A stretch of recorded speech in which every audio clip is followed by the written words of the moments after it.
Hello, my name is Kristine, Enea. I am a kidney donor. I'm not a cadaver. I'm the woman that Mary was just speaking of, who 3 months ago I donated to Malia. I met her Friday morning of October 21st, about 5 a.m. when we both got into the hospital waiting room. And by 7:30 I was on the operating table. You need me to speak louder. Met Malia at 5 a.m., 7:30 on the operating table. Everything went really well. I just want to tell you about how I came to be a donor, a little bit about my testing, the surgery, and then the recovery. I know that people who have potential living donors are very interested in the recovery. And then I'll talk just a little bit about the financial effects on me. So 2010, I ran for office, which I don't recommend. And I didn't win. There were 21 candidates for one seat, so I had company in that. And it was, there was a period of time afterwards. It was a letdown, and I hadn't been working most of the year, so I was sort of, getting ready to go back to work. And I was reading the paper about a year ago, and I was reading this article about altruistic or non-directed kidney donation. And I thought, well, this is something I would be a lot better at than politics. So I went to the site in the article, which was matchingdonors.org, and I said, I'm going to make this easy on myself. And I found the first name, person with my blood type in San Francisco, where I live. And I didn't shop. There's descriptions of the recipients. I didn't shop. I just found the first person on the list. And then, being somebody who works in software, the second thing I did was Google her. And came across a website that she had put up, and in the website was her mother's email address, so I emailed Mary. And actually, before I emailed, I should say, I did about 12 hours nonstop research online to find out what would be involved. And I have to say that almost nothing I learned in the following 9 months of testing and orientation was a surprise. There's really a lot of information out there online. So after that 12 hours, I emailed Mary, and she said, that sounds great. Let me put you in touch with UCSF. And so that's how it started. So quickly about the testing I did, and this is pretty basic stuff. You can find this information in a lot of places. But first thing was a medical health questionnaire, which I submitted. It took about 2 or 3 weeks to get a response. I talked to the coordinator on the phone. She said, it looks good. Let's continue. Do you want to continue? And they, every living donor has the opportunity to back out anytime they want. And a reason will be given. So I continued. The next thing was to give blood. The cross match was done. It was a negative cross match, meaning it was good. And the next step, I think I gave additional blood, urine sample, stool sample, chest x-ray. That was all good. I had to do a psych eval because we didn't know each other. I had to bring a friend who sort of would attest to my sanity, and I chose wisely, apparently. He said he described me as the most rational person he knows. Hold one over on that. But the psych evaluation I thought was interesting because everybody always wants to know, why do you want to do this? And it's hard to answer because it's such a peculiar question. Like, why wouldn't you want to save somebody's life and be a hero and have lots of people tell you, you're a great person? So I think the real question is, why aren't you afraid of doing this? Or why aren't the normal things stopping you? And for me, the answer was I had had surgery before. I've been under general at least 3 times before with no problems. I'm pretty pain tolerant. I'm not afraid of pain, so that wasn't an issue. And it was, just kind of a good time. I had done the running for office thing. I thought this couldn't possibly be any worse.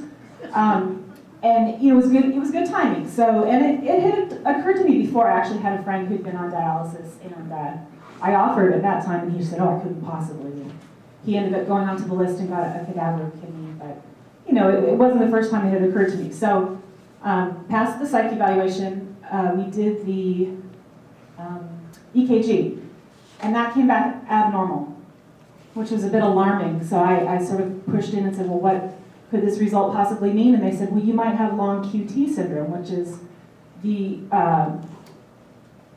abnormality in your heart wave that can cause you to have an electrolyte imbalance. And it's a thing that would make a healthy young athlete, college basketball player, drop dead from a heart attack in the middle of the court. And they said, okay, well, you can see our cardiologist, but it will be 8 weeks. I said, I'm not going to walk around for 8 weeks wondering if I have this heart condition. So I actually went to see my father's former cardiologist, who's just down the corner over here. And he checked me out. We did another EKG, echocardiogram. I got a clean bill of health from that, so that was good. And then I did sort of the normal female tests and just normal, annual physical. And I did have one abnormal result there that required a follow-up procedure. And I did the follow-up procedure, and I had talked to those doctors, and they said, well, we think you're clear to go. So I called the transplant center, and I had emailed Malia's mother, Mary. We didn't meet in person. The center doesn't want you to meet until they sort of coordinate. But I said, I think we're ready to go. Everything's great. I've had this procedure, and we're ready to go. And so I called the transplant center, and they had said, it will be up to you whether to continue. Well, what they meant was continue with the testing. I thought they meant continue with the transplant. As it turned out, I had to have a waiting period and retest. And I negotiated them down to 4 months. They wanted me to wait 6 months, but I negotiated them down to 4 months. So we were in this 4-month limbo. I went and had the angio, which was the last test, and that turned out fine. I did have 2 kidneys, so I had them to spare. So then I did the 4-month waiting period, and we emailed back and forth, and Mary and I were casting ourselves in, the movie of this transplant, and of course, I was Julia Roberts. Come October 3rd was the date that I was supposed to get my retest, and so I did that, and you have to, wait 7 days to get results. So October 21st was the date scheduled for the surgery. On October 10th, I got the letter that says your results are normal. So I thought, phew, we're ready, we're finally cleared. And then I noticed another symptom. I noticed some blood in my stool, and I thought, what do I do? This is probably nothing, but what if it's cancer? So I went to a gastroenterologist at a different hospital, just in case. I had done actually all of the other testing at UCSF, so that the transplant center immediately had the results. That actually sped things up quite a bit, except for the echocardiogram here. So I went to the gastroenterologist. He said, you're right, you can't be cavalier about this. We're going to give you a colonoscopy on Monday. This was Monday the 16th, and the surgery was supposed to be Friday the 21st. So I thought, I thought I had dodged that bullet, because I didn't normally have to have one. So Monday I go in, and I have one, and everything's fine. And I pick up the cell phone to call UCSF and tell them everything's fine. And the phone is ringing, and it's them calling me, and they say, there's protein in your urine. I said, you can't be serious, because of course that could mean that I have kidney problems of my own. So I went straight over there and gave another sample, and then when I got home, about an hour later, I thought, well, that was dumb. I have narcotics in my system. So the next day, Tuesday the 17th, or 18th, or whatever, 3 days before I'm supposed to have the surgery, I'm at lunch, sitting there with my phone, waiting, and they call and they say, you're clear. So it wasn't until just that time that I knew the surgery was going to go ahead. So I had all my support lined up. My friend Michael drove me to the hospital at 5 in the morning, he showed up at UCSF, and I barely got through the automatic doors, and Mary came running up to me and said, I knew it was you. So that was when I met Mary in person, and I met Malia for the first time, which was, it was still dark outside. It was really just kind of bizarre. And we checked in, and then, you go into the pre-op area. The surgeon came by. I had talked to him on the phone a few days earlier, and he was such a riot. He was very, very unassuming. I had read his bio. I was extremely impressed with his bio, so I felt I would be in good hands. But I asked him questions. Everyone would want to know, like, how many of these have you done? And I said, what was the worst complication you faced? And he said, well, you mean my whole team or just me? And I said, well, how about just you? And he said, well, geez, one person had a mild skin infection, but now that you've asked me, probably something will go wrong. But he was fabulous. So the morning of, he came and met with me, and I felt, great confidence in him. And I met with an entire team of anesthesiologists. One thing I did, just as an option that you could ask your own team, I asked to skip the sedative part. I said, put me under, of course, but don't give me a sedative, because then when you wake up, you're not as groggy. And that actually, I was really happy about that. I remembered everything. I didn't have any memory loss. I went in, 7:30, first surgery in the morning, got out at about 11. Felt pretty good. I didn't have nausea. I was awake.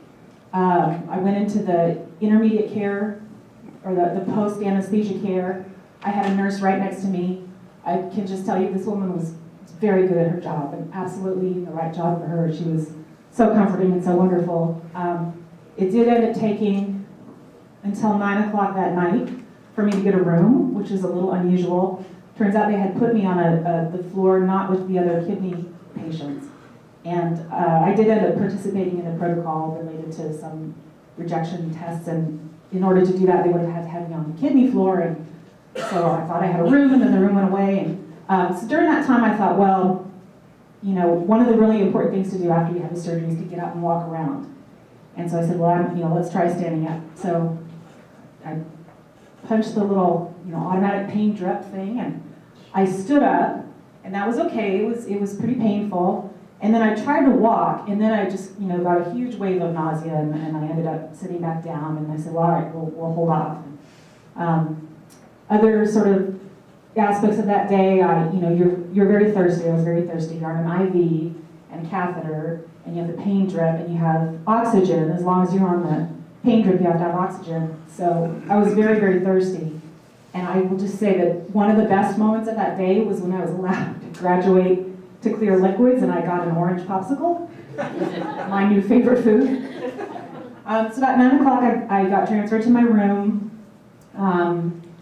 You get checked on all throughout the night. You're still hooked up to everything. You have compression stockings, and you can't sleep. I can't sleep. The next night, following night, I asked for earplugs, which was a big help. But I walked around as much as I could. I did, and I didn't have any more pain after. Sorry, I shouldn't say pain. I didn't have any more nausea after that first time. So walked around after about 4 o'clock in the morning. That was the last time I did the drip. No pain pills the next day. Saturday was pretty uncomfortable. I think it wasn't until Sunday that whatever it is kicks in that allows women to have more than one child or something. The Saturday I really was the first time, honestly, that I'm a pretty goal-oriented person, and I was pretty determined to be Malia's donor, and it really honestly wasn't until Saturday that it hit me what I had done, and there weren't going to be any take-backs. So here I was walking around, my kidney was on. But Saturday, and I was just exhausted, and Saturday night, my nurse finally put a note on the door that said, "Patient is sleeping." So I, off and on through the night, got about 8 hours, and by Sunday morning, I felt much, much better. Am I going long? We're running into the 49ers Okay. game. Okay, I'll wrap up. So Sunday morning, I went home. By the following Thursday, I was driving. By about 2 weeks, I was back at work. And I'll just touch quickly on the financial aspects. So California passed a law at the end of 2010 that requires companies, I think it's 30 employees or more, some number, to give 30 days paid leave to an organ donor. And I believe 5 days paid leave to a bone marrow donor. So my firm actually measured that in working days. So I could have taken up to 6 weeks paid leave, which was nice. I'm a lawyer. I work on my laptop all day, and to be honest, if I had to work from home, I could have sat there. It's definitely the least physically taxing thing I do.